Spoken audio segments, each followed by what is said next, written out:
পানির উপরে ভাসমান সবজি চাষ জমি না থাকায় স্বামী স্ত্রী দুইজন মিলে নদীর উপরে কচুরিপানা একত্রিত করে তৈরি করেছেন বেশ কিছু ভাসমান বেড। কচুরিপানা দিয়ে তৈরি করা এই বেডের উপরেই চাষ করছেন লতি কচু সহ বিভিন্ন ধরনের শাকসবজি। কোন রকম সার কীটনাশক ছাড়াই প্রত্যেকটা বেডে 2 থেকে 3 বছর ফসল ফলাচ্ছেন এই মিলন কুমার রায়।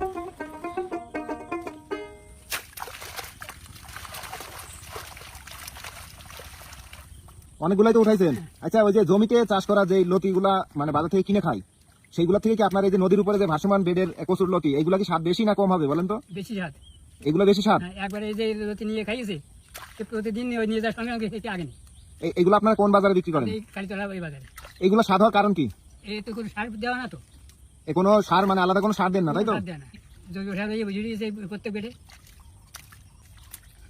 আপনার কয়টা বেড আছে এখানে? আমার এখানে আছে 18টা বেড। কি জাতের কচু এটা? এটা তো লতিরাজ। লতিরাজ।